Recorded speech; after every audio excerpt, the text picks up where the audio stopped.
Hey, everybody. Always exciting and intriguing to talk with UiPath today. Chris from the Gartner CFO conference. Chris, how are you? I'm great. How are you, Evan? I'm doing great. Really intrigued by the latest and greatest from UiPath.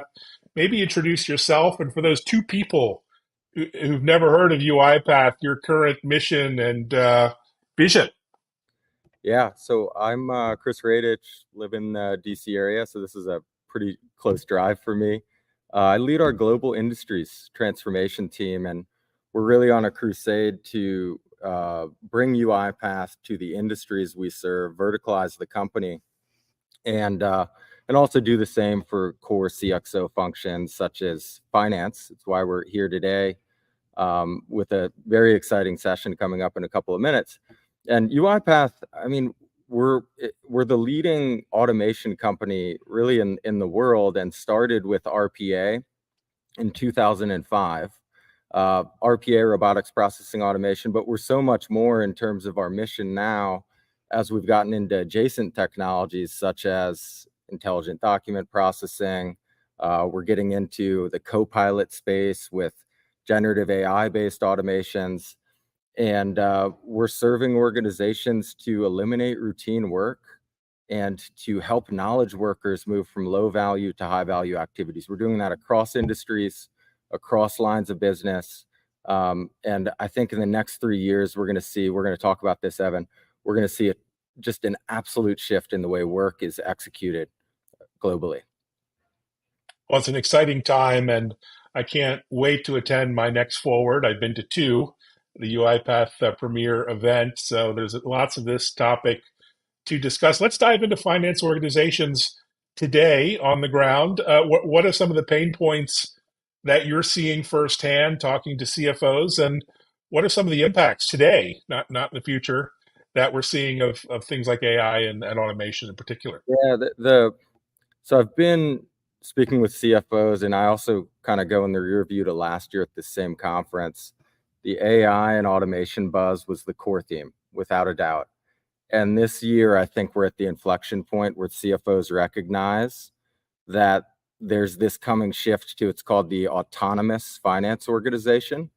And Wow. autonomous finance means, let me break that down. Autonomous agents will be running your manual transactions, and Mm. finance is, as you probably know, there's so much manual effort in order to post transactions to the general ledger, to get tax reporting out, to produce financial statements. So autonomous finance is on the minds of these CFOs. And I think the struggle is, I have this whole business I'm supporting in that mode one, that manual mode. How can I possibly shift and think about automation at scale? So that's the balance they're trying to figure out. They're spending 80% of their time on this manual effort. So 80% of their time is going to be freed up. Mm. And they're doing this. So they're thinking about autonomous finance while they're thinking about ERP migrations. They're either planning for cloud ERP migration, things like SAP S4, Oracle Fusion, Workday. I'd say every CFO I've talked to is either planning for the migration or in the middle of it. And lastly, so if you figure those two things out, how am I going to do autonomous finance? How am I going to migrate my ERP, a multi-million-dollar investment, hundreds of millions in many cases? How do I get my cash flow right in this economic time with both defensive and offensive motions? And that would be things like growth, strategy, market shifts, credit tightening, and this new concept of zero-based budgeting. So it's a lot that they're dealing with, but they're in a great position, I think, with the technology advancements to pull this off.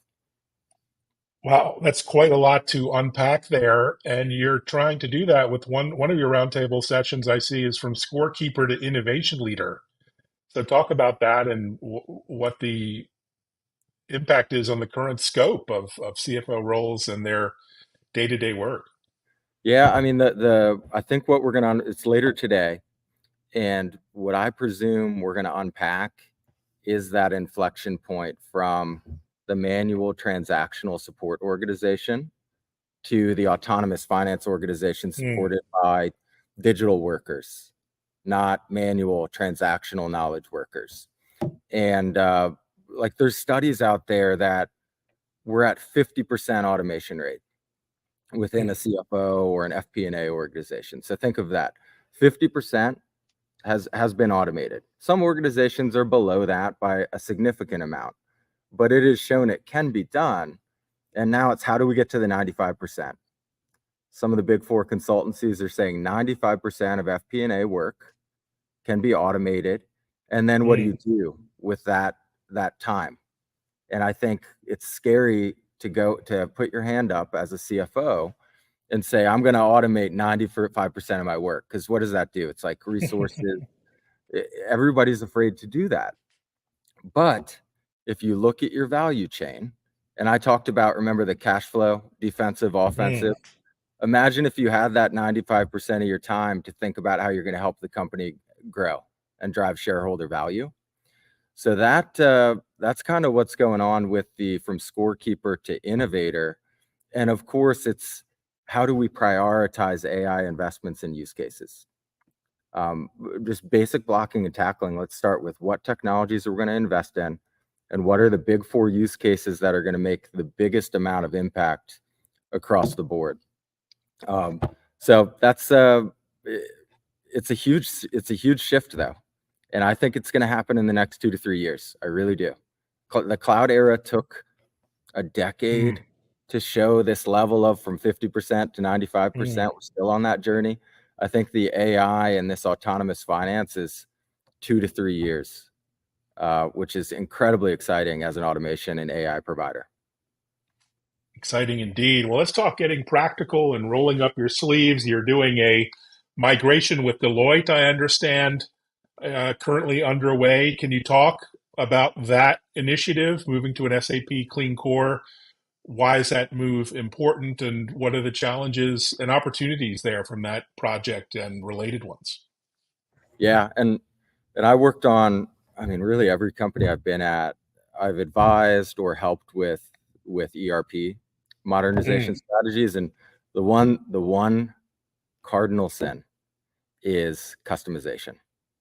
So what happens is it doesn't matter what business you're in, you're unique. You need unique business processes across finance, supply chain, human capital management.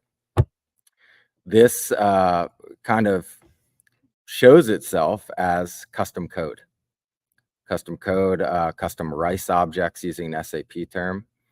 And over time, that custom code becomes too much to maintain. It's a debt, just like a financial debt, too much to maintain over time.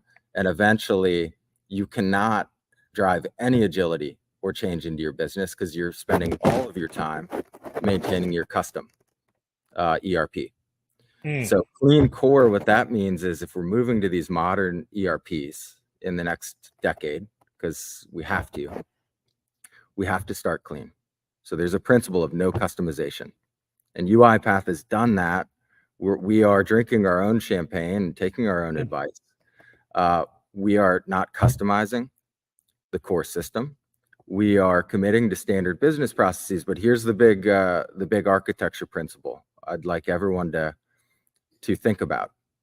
You need somewhere to put the customization. There's no such thing as a standard enterprise, cookie cutter enterprise. So you put the customization in what we call an automation tier. We're of course using UiPath, but you can push those customizations and build automations. You can build intelligent document processing to improve a business process. And you can also build lightweight workflows on UiPath. So then you keep the core clean, because if not, you look back and it's like, wow, that was a mistake. Well, incredibly important work, great insight. Let's talk a little bit about you and your team and the mission. I've been following and collaborating with UiPath for over 6 years, maybe 7. Lost track, but it's been an amazing journey. As a relatively new lead in this industry global go to market, where's your focus? Where do you see your mission, and where are you taking it in the next year or two, moving forward? Well, there's all these grand visions out there. including at this conference of autonomous finance. I'd say every industry and shared service function has these visions out there of the digital worker, the autonomous worker, and organization. So as I've come into the organization, I've recognized our technology is so powerful. There are very few it's why I joined UiPath. Very few that could be the automation tier that I just mentioned, that can drive these improved business processes with multitude of automation capabilities. So what we're doing on the industry's transformation team is we're building out prescriptive AI-led automation pathways, we call them, which is, it's easy to have a vision saying, I'm going to be an autonomous finance organization. But the question is, what is the stepwise journey to get there? So we are building those industry visions, the stepwise pathways or journeys. And we're also doing one more thing. We're getting very deep in terms of understanding the knowledge workers across these global industries. Because at the end of the day, if you're just talking about AI or automation in isolation as a technology, it means nothing. It's how are we going to help the knowledge worker move to higher value activity in order to drive growth and innovation. So a lot of storytelling here, a lot of deep research and analysis from my team. And our vision, though, is to help drive towards these autonomous organizations with much more prescriptive advice than is probably going on at some other companies that are just thinking about their technology play. How do I position my technology? Wow, that's incredibly thoughtful and interesting approach. So beyond today, I see you have your hands full of multiple presentations and workshops and sessions. So I know it's always a challenge to get away from that. Thanks for taking the time. What else are you looking forward to over the next weeks, months? Any other events, travel? You must have quite an agenda on We're headed. your That's plate. a good way to end the net. I always think about one event in advance. That's the easiest way to plan. But we're heading to SAP Sapphire. So this whole Ah, clean core concept and the partnership with SAP has been a big go-to-market push, and we're very proud of it because with SAP as the really world's premier ERP investment and provider, and this whole automation tier approach we're bringing, we're seeing a lot of momentum. So excited to go to Orlando in a couple of weeks. great. Well, if you don't mind, if you have a time, let's check in. We'll get some feedback from SAP on the ground. You could be my, remote reporter from the field here and share some insights from SAP Sapphire. Thanks, Chris. Thanks so much for taking a few minutes away from the busy day. And everyone, reach out to UiPath, follow them. They put out great content on social media, very insightful, informative, not just marketing, and good stuff. Thanks, Chris. Thanks, Evan.